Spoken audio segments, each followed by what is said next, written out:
Jean chapitre 10, le verset 1er à 11. Ça, c'est les paroles de Jésus. En vérité, je vous le dis, celui qui n'entre pas par la porte dans la bergerie, mais qui y monte par ailleurs est un voleur et un brigand. Mais celui qui entre dans la porte est le berger des brebis. Le portier ouvre et les brebis attendent sa voix. Il appelle par leur nom les brebis qui lui appartiennent et il le conduit dehors. Lorsqu'il a fait sortir toutes ses propres brebis, il marche devant elles et les brebis les suivent parce qu'ils connaissent sa voix. Et ne suivons point un étranger, mais fouillons loin de lui parce qu'ils ne connaissent pas la voix des étrangers. Jésus leur dit cette parabole, mais ils ne comprennent pas de quoi il parlait. Jésus leur dit encore, en vérité, je vous le dis, je suis la porte des brebis. Tous ceux qui sont venus avant moi sont des voleurs et des brigands, mais les brebis ne les ont point écoutés. Je suis la porte. Si quelqu'un entre par moi, il sera sauvé. Il entrera et il sortira et il trouvera des pâturages. Le voleur ne vient que pour dérober, égorger et détruire. Moi, je suis venu afin que le brebis ait la vie et qu'elle en abondance. Je suis le bon berger. Le bon berger donne sa vie pour ses brebis. Amen. Amen. Alléluia. Amen. On peut acclamer très fort le Seigneur. On acclame très fort Jésus. On peut s'asseoir, s'il vous plaît. Seigneur, nous voulons écouter ta parole. Il est écrit, c'est poussé par ton esprit que les hommes ont parlé de ta part. Qui suis-je, éternel mon Dieu, pour parler devant ton peuple, Seigneur, un pécheur que je suis, sauvé au moyen de la grâce. Éternel mon Dieu, je prie que ce moment soit un moment où tu vas nous édifier. Je prie, Seigneur, que ce moment soit un moment où tu vas nous nourrir par ta parole. Seigneur, aide-nous à comprendre ta pensée que tu as réservée pour nous cet après-midi. Au nom de Jésus-Christ, au nom de Jésus-Christ, au nom de Jésus-Christ. Merci Saint-Esprit parce que le ciel est ouvert. Merci parce que tu m'as mandaté cet après-midi pour parler de ta part. Utilise ma bouche. Utilise-moi comme un instrument, Seigneur, que tu as préparé cet après-midi. Je te laisse la place, Esprit de Dieu. Je vais disparaître. Viens, Esprit de Dieu. Viens, Esprit de Dieu. Prêche ton peuple au nom de Jésus-Christ. Amen. Amen. Alléluia. Amen. Alléluia. Est-ce que tu peux m'encourager par tes acclamations encore? Est-ce que tu peux continuer à m'encourager par tes acclamations? Alléluia. Que le Seigneur soit béni, le maître des temps et des circonstances. Lui, par sa divinité, il a voulu que nous puissions prêcher aujourd'hui. Amen. Amen. Nous allons parler d'un thème, demeure une brebis auprès du Seigneur.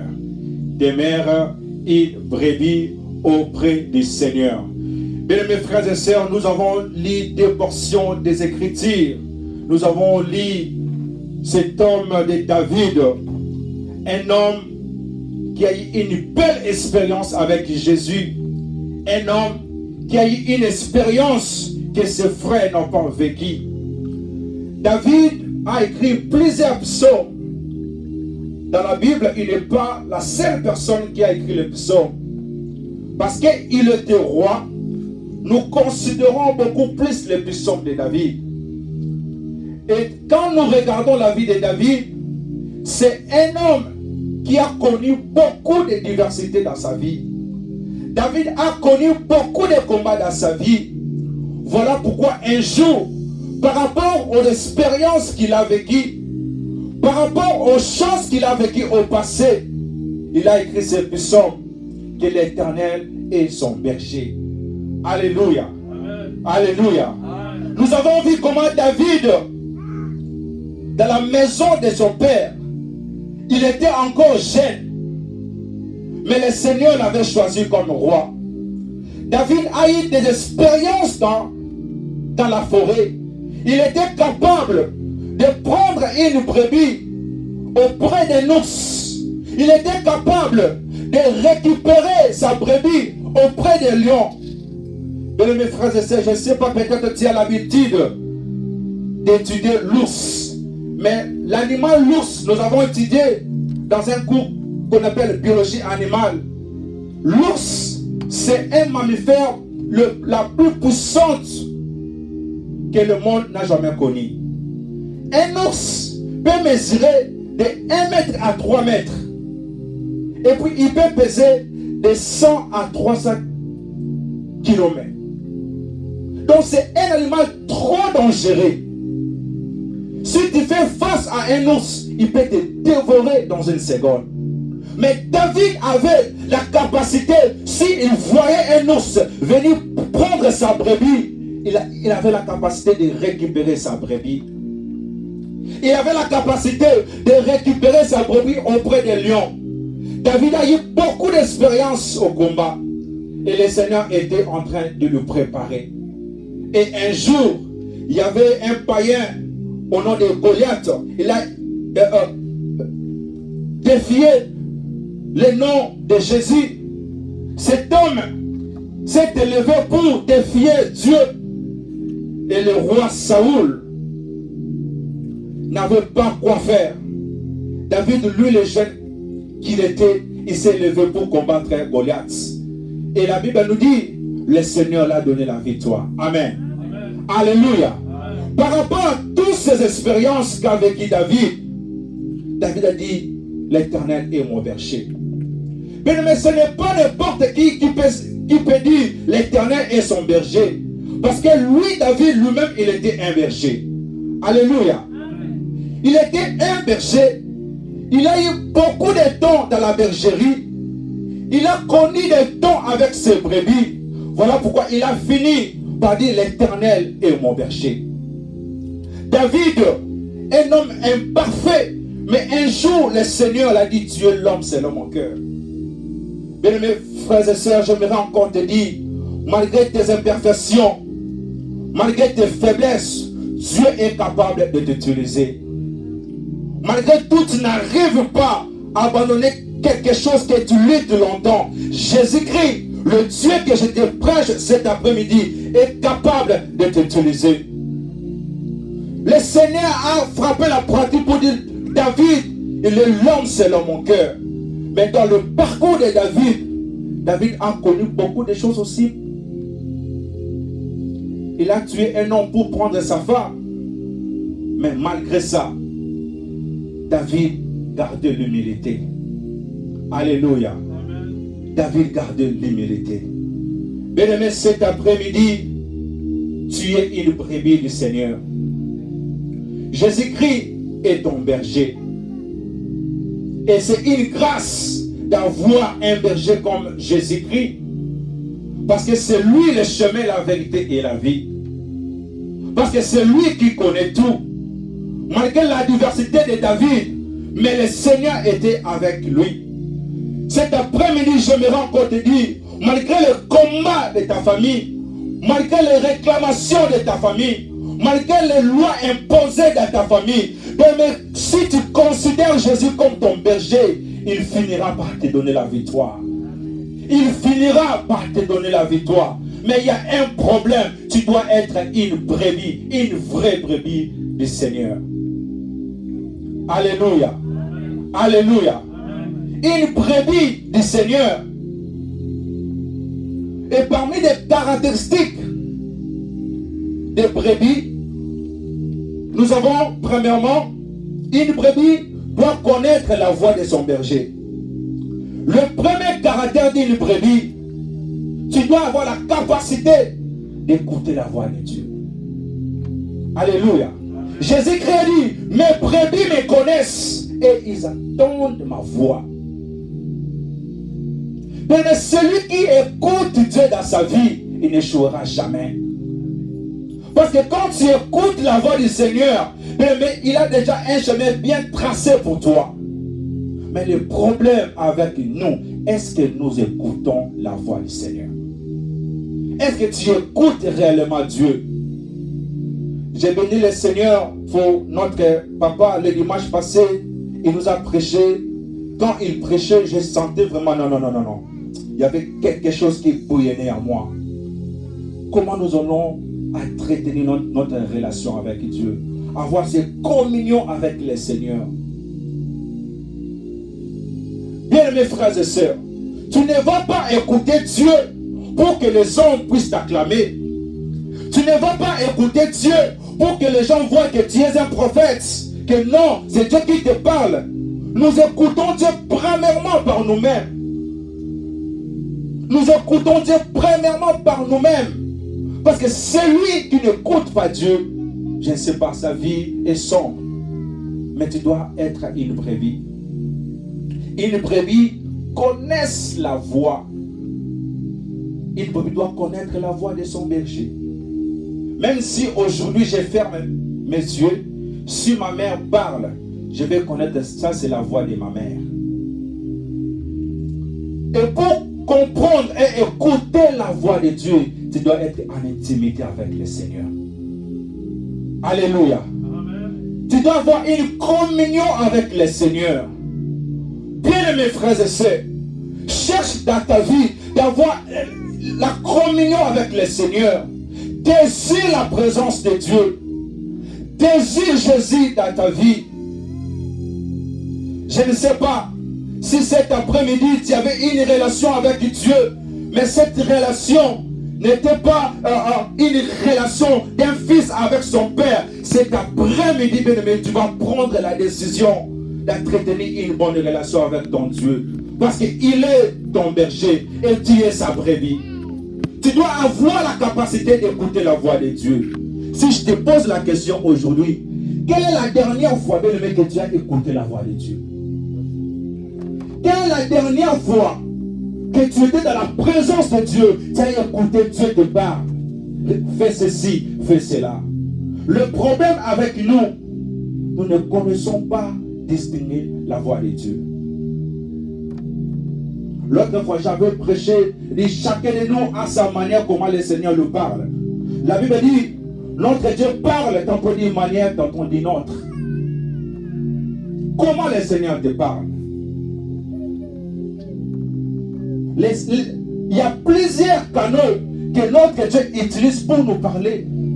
Le Seigneur peut parler à ton cœur. Le Seigneur peut parler avec une voix audible. Le Seigneur peut te parler au travers d'un songe. Le Seigneur peut te parler au travers d'un mouvement. C'est à toi d'être sensible à la voix de Dieu. Mais pour être sensible à la voix de Dieu, tu dois être une brebis.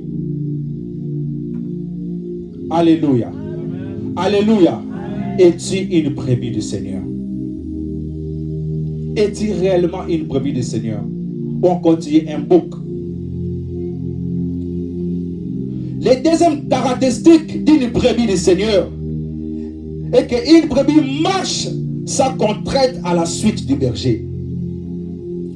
Une brebis marche sans contrainte à la suite du berger. Parmi des animaux qui ne peuvent jamais marcher seuls, c'est les moutons. Les moutons ou encore la brebis. Le mouton ne peut jamais marcher seul. Tu dois laisser le Seigneur conduire ta vie. Tu dois laisser le Seigneur diriger ta vie. Parce que c'est lui le chemin.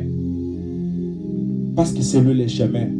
Et j'ai compris que le Seigneur a fini par appeler David l'homme selon mon cœur. Parce que David avait compris une chose. À chaque fois il voulait aller combattre, il entrait dans la présence de Dieu. Seigneur, irai-je, combattrai-je, aurai-je la victoire? Parce que David avait une intimité avec son Dieu. Malgré son imperfection, malgré ses faiblesses, le Seigneur a fini par l'appeler l'homme selon mon cœur. Est-ce que tu marches avec Dieu? La Bible nous dit, malheur à vous les enfants rebelles, car vous prenez les décisions sans me consulter, moi votre Dieu. À chaque fois, bien aimé, tu as un projet. Est-ce que tu consultes le Seigneur? Est-ce que tu reviens auprès de ton berger pour lui demander sa volonté? Je vous ai donné un témoignage l'autre fois. Le Seigneur m'avait béni avec une somme et je voulais investir au pays dans les domaines pharmaceutiques, mais je n'avais pas consulté la voix du Seigneur. Je me suis précipité à aller investir. Et aujourd'hui que je vous parle, j'ai $0. Et quand je suis revenu auprès du Seigneur pour lui poser des questions, le Seigneur m'a dit, est-ce que tu m'avais consulté? Avant de faire quoi que ce soit, bien-aimé, est-ce que tu consultes le Seigneur? Est-ce que tu marches réellement avec Dieu? David a dit, ta houlette et ton bâton me rassurent. C'est-à-dire, quand une brebis marche, s'il veut détourner à la voie de son berger, le bâton va retourner la brebis sur les chemins. Alléluia. As-tu cette capacité-là, bien-aimé, de t'humilier quand le Seigneur veut te redresser?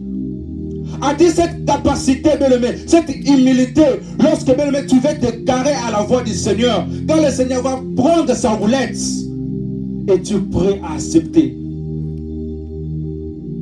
Alléluia. Bien-aimés frères et sœurs, il n'y a pas une grande chose sur cette terre d'avoir la communion avec ton Dieu. Il n'y a pas une grande chose d'avoir la communion avec son Dieu. Je comprends cette année 2024, le Seigneur veut encore nous redresser. Le Seigneur a regardé l'amour que tu avais. Le Seigneur voit ton souci. Le Seigneur voit ton cœur. Mais le problème avec toi, tu ne laisses pas le Seigneur diriger ta vie. Tu viens à l'église, mais quand il y a une fête, tu es capable d'écouter la musique mondaine. Tu ne peux pas être la chauve-souris. La Bible dit, si tu es ni chaud, ni froid, moi le Seigneur, je vais te vomir. Alléluia. Amen. Alléluia. Amen. Tu dois avoir une position quand tu marches avec Dieu. Oui, je sais qu'il y a une faiblesse qui te tourmente. Oui, je sais que tu es imparfait. Mais quand tu décides à marcher avec le Seigneur, il va venir et il va changer ton histoire. Beaucoup de gens, encore beaucoup de prédicateurs, quand ils présentent la vie de David, ils présentent souvent des côtés positifs de David. Pourquoi? Quand on balance la vie de David, bien sûr, il avait ses faiblesses, mais les côtés positifs aussi dominaient. Alléluia. Une brebis marche sa contrainte à la suite de son berger. Tu dois marcher avec le Seigneur. Tu dois l'écouter. Et ce qui fait à nous que nous puissions marcher avec le Seigneur, c'est l'humilité. C'est l'humilité. La houlette du Seigneur n'est pas seulement là pour nous redresser, mais il est aussi là pour nous chicoter. Et tu prêtes que le Seigneur te chicote d'une manière ou d'une autre. Tu dois avoir une position, bien-aimés frères et sœurs. Le fait de venir à l'église chaque dimanche ne te fait pas un vrai enfant de Dieu, comme le pasteur nous a prêché l'autre fois. Dans le secret, là où le pasteur n'est pas là, dans le secret, là où tes amis ne sont pas là, est-ce que tu as la marque de Jésus avec toi? Alléluia. Amen. Alléluia. Amen. Troisième caractéristique, elle fait confiance au berger et ne craint rien. Elle fait confiance au berger et ne craint rien. David a dit, lorsque je marche dans l'ombre de la mort, dans la vallée de l'ombre de la mort, je ne crains aucun mal. Tu dois avoir cette assurance avec toi. Tu ne dois pas craindre les sorciers de ta famille. Tu ne dois pas craindre les marabouts. Tu ne dois pas craindre, bien-aimé, des gens que tu vois, qu'ils ont des pouvoirs plus que toi, parce que tu es un enfant de Dieu. Même si tu marches dans la vallée de l'ombre de la mort, ne crains pas. Parce qu'une brebis, quand elle marche et qu'il y a la crainte avec elle, elle peut fuir le berger. Une brebis a la confiance de son berger. Elle a confiance à Jésus. Partout où tu vas passer, elle a confiance à Jésus. Il est ton berger, il ne va pas t'abandonner. Alléluia. Il y avait une période, lorsque j'avais encore 11 à 12 ans, je sentais une voix qui me parlait, toi tu vas mourir, toi tu vas mourir, toi tu vas mourir. J'avais peur. Et un jour, j'ai demandé à ma mère, à chaque fois j'entends une voix me dire que je vais mourir. Ma mère aussi ne connaissait pas le Seigneur. Elle était un buveur de l'alcool. Elle ne connaissait rien. Mais le jour où j'ai donné ma vie à Jésus, j'ai compris une chose. Mais mes frères et sœurs, vous savez, les diables ne te combattent pas pour ton présent, mais les diables voient ton futur. Alléluia. Jésus-Christ, il était encore bébé, mais le roi Hérode a combattu sa destinée. Alors qu'il était encore bébé, le roi Hérode a voulu l'éliminer. Pourquoi? Il voyait la future. Il voyait la destinée. Voilà pourquoi, bien aimé, beaucoup d'enfants beaucoup d'enfants ont eu beaucoup de combats parce que le diable voit leur destinée. Leur destinée est tellement glorieuse. Leur destinée est tellement grande. Voilà pourquoi le diable les combat. Mais elle a aussi l'habitude de prier pour tes enfants. Alléluia. Elle a aussi l'habitude de prier pour tes enfants. Le Seigneur m'a donné une fille. À chaque fois que je vais faire une chose, je prie pour ma fille. Seigneur, je vais faire ceci. Je vais faire cela. Oriente-nous. Pour l'aider, oriente-nous. Est-ce qu'on peut faire ceci? Est-ce qu'on peut faire cela? Lorsque ma femme était encore enceinte, je crois que maman pasteur est témoin. Nous avons l'habitude qu'on puisse contribuer. Mais le Seigneur nous a dit, ne prenez rien. Quand maman pasteur est venue nous demander, est-ce que vous n'allez pas prendre des contributions? Maman, le Seigneur ne nous a pas permis. Et maman pasteur dit, oui, le Seigneur m'a parlé. Est-ce que tu as l'habitude de consulter le Seigneur pour tes enfants? Alléluia. Alléluia. Elle fait confiance au berger et ne craint rien. Je sais que dans nos familles africaines, il y a beaucoup de choses qui se passent. Je suis une personne que le Seigneur a restaurée dans une famille où il y avait la sorcellerie, où il y avait beaucoup de combats, où il y avait des réclamations familiales, où il y avait des malédictions. C'est dans cette famille que le Seigneur m'a ramassé. Mais je marchais avec une chose dans ma tête. Comme j'ai donné ma vie à Jésus, les choses que mes parents n'ont pas fait, le Seigneur est capable de faire avec moi. Alléluia. J'ai une bonne nouvelle à t'annoncer, bien mes frères et sœurs. Les choses que tes parents n'ont pas pu faire sur cette terre, Jésus est capable de faire ça avec toi. Il suffit de croire et de marcher avec lui.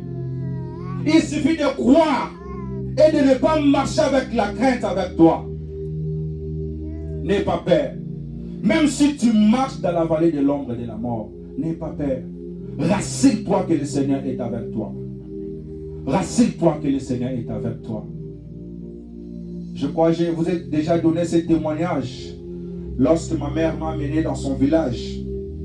Avant que je puisse être né, ma mère avait conçu des jumelles. Et selon les traditions, si quelqu'un enfante, vous devez amener l'enfant auprès des oncles pour les bénir. Et ma mère avait cette habitude-là. Avec ses deux jumelles, elle est allée voir les oncles au village. Et les oncles ont mangé les deux enfants. Ma mère ne comprenait rien. Elle voulait continuer avec cette habitude. Quand je suis né, elle n'avait pas la possibilité de m'amener au village. Mais quand je présentais mon examen d'état, je voulais aller présenter un examen à l'université de Kinshasa. Je n'avais pas de moyens. Alors ma mère a pris l'option de m'amener dans son village. Parce que là-bas, mes oncles devraient m'aider. Mais on devait faire une cérémonie. Je connaissais le Seigneur, mais pas approfondi. Ma relation avec le Seigneur était trop superficielle. Mais avant d'aller, j'ai quand même prié. Nous sommes arrivés dans leur village. Ils devaient faire des cérémonies, prendre les macassous, ils mangeaient, et puis ils jetaient, ils prenaient l'alcool. Et non, les ancêtres, voici notre fils est là, et vous devez les accueillir. Mais à l'intérieur de moi, je sentais une voix me dire, dis-moi au nom de Jésus, au nom de Jésus. Et le soir, qu'est-ce que je voyais? Je voyais des pygmées venir me combattre. Des pygmées. On se battait avec ces pygmées. Et le matin, j'ai eu une fièvre que vous ne pouvez pas imaginer. C'était une porte que je devrais normalement mourir. Mais le Seigneur n'a pas voulu. Alléluia. Aujourd'hui, je suis là vivant avec vous. Bien-aimés frères et sœurs, quand tu marches avec le Seigneur, ne crains pas. Même si tu es dans une famille où la sorcellerie domine, notre Dieu est au-dessus de la sorcellerie. Notre Dieu est au-dessus des coutumes. Notre Dieu est au-dessus de toutes choses. Il est le Tout-Puissant. Rassure-toi, bien-aimé. Quand tu marches avec Dieu, aie cette confiance avec toi que je suis un enfant de Dieu. La Bible nous dit, c'est l'Esprit du Seigneur qui dit à notre esprit que nous sommes enfants de Dieu. Mais un enfant de Dieu ne peut pas voir peur. L'enfant d'un lion, c'est un lion. La Bible dit, petits enfants, ne savez-vous pas que vous êtes de Dieu? Tu es un Dieu. Tu possèdes une puissance que le diable veut te faire ignorer. Mais même si tu as l'argent, tant que tu es ignorant que tu as 1 milliard dans ton compte, tu ne feras rien. Parce que tu es ignorant. Mais le jour où tu auras la connaissance que j'ai des milliards de dollars, c'est le jour-là que tu vas faire beaucoup de choses. La Bible dit, Moïse devenant grand et refusa d'être appelé le fils de la fille de Pharaon. Il faut d'abord être là. Il faut avoir la maturité premièrement. Alléluia. Moïse devenant grand et il refusa d'être appelé fils de la fille de Pharaon. Malgré tout ce qu'il voyait dans la maison de Pharaon. Parce que Moïse, il était comme le petit-fils de Pharaon. Il voyait tout, il avait tout. Mais le jour où il a compris, non, moi je suis un juif. Et il a refusé d'être appelé fils de la fille de Pharaon. Mais il y a certaines histoires, il y a certaines situations, tu dois les refuser. Tu dois les refuser. Si tu ne les refuses pas, ça ne va pas te quitter. Alléluia. Amen. Alléluia. Amen. Si tu ne refuses pas cette situation, la situation va demeurer. Voilà pourquoi tu dois avoir l'habitude de comprendre les mouvements de l'esprit. Et pour comprendre les mouvements de l'esprit, il faut être une brebis du Seigneur. Alléluia. Amen. Alléluia. Amen. Hier soir, j'étais en train de penser sur quelque chose. Je me disais, ah Seigneur, te servir, ce n'est pas quelque chose de facile. Tu dois gêner, tu dois dormir par terre, tu dois être un modèle. Mais Seigneur, j'ai beaucoup de faiblesses avec moi. Est-ce que je saurais te servir jusqu'à la fin de ma vie? J'étais en train de poser beaucoup de questions à moi-même. Je me posais tant de questions. Mais une chose est vraie. Le Seigneur a mis une pensée dans mon esprit. Qu'il choisit les choses inutiles. Attention, bien-aimé. Le Seigneur ne choisit pas des gens qui connaissent tout. Les hommes de science. Quand tu te vois que tu connais tout, c'est difficile pour que le Seigneur puisse t'utiliser. Alléluia. Le Seigneur choisit des gens qui reconnaissent en eux une faiblesse. Parce que lorsque tu vas arriver dans un niveau, tu ne vas pas te dire non, c'est moi. Tu vas dire ça c'est le Seigneur. Parce qu'en moi-même, je ne pouvais pas arriver jusqu'à ce niveau. Alléluia. Bien-aimé, malgré tes faiblesses, crois à Jésus. L'autre fois, il y avait mon frère qui m'a posé la question, mais mon frère, toi tu nous parles de tes faiblesses, mais Dieu ne nous dit pas c'est quoi tes faiblesses. Alléluia. Alléluia. Je ne peux pas te dire mes faiblesses. Je dois avouer mes faiblesses auprès du Seigneur, parce que c'est lui qui va me changer. Si je te relate mes faiblesses, tu vas aller me... tu vois ce frère-là, il a ceci, il a cela. Tu ne vas pas m'aider. C'est auprès de mon Dieu que je vais dire, Seigneur, regarde ses faiblesses. Je ne peux pas arriver à faire ceci. Je ne peux pas arriver à faire cela. C'est toi seul qui peux m'aider. Alléluia. Sois une brebis auprès du Seigneur. Demeure une brebis auprès du Seigneur. Et tu es capable de changer ta vie. Tu es capable, bien aimé, de changer ta vie. J'ai toujours l'habitude de vous relater l'histoire de l'évangéliste Kizamine Akibila, un homme que le Seigneur a ramassé du néant, un orphelin qui a connu beaucoup de souffrances dans sa vie. Et quand je regarde sa vie, je vois ma vie, je vois comme si c'est les mêmes choses. Nous avons une histoire un peu qui aille dans le même mouvement. Un jour, je lui ai posé la question, papa, le Seigneur t'a ramassé du loin. Tu as l'habitude de nous relater comment tu as marché avec le Seigneur. Mais quel est le secret? Quel est le secret? J'ai l'habitude d'être curieux devant les hommes de Dieu. Surtout ceux-là que le Seigneur a élevés. Quand je me retrouve devant le pasteur Walesa, je suis curieux. Papa, quel est le secret? Il me dit toujours la sanctification, Mukaya.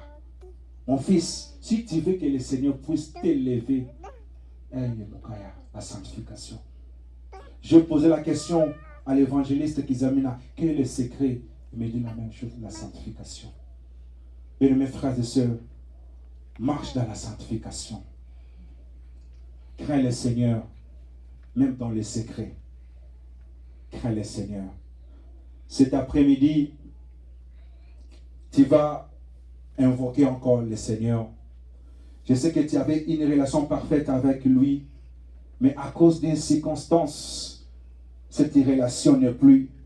À cause d'un problème, tu ne peux pas écouter la voix de Dieu. Cet après-midi, le Seigneur est capable de restaurer bien ta vie. Il suffit seulement de croire. Je disais, le Seigneur est capable de restaurer ta vie. Amen. Le Seigneur est capable de restaurer ta vie. Amen. Alléluia. Amen. Est-ce que tu peux te mettre debout là où tu es? En acclamant très fort Jésus. Acclamant très fort Jésus. Oh, est-ce qu'on peut acclamer le Seigneur très fort? Continuons d'acclamer le Seigneur. Continuons d'acclamer le Seigneur. Continuons d'acclamer le Seigneur. Alléluia.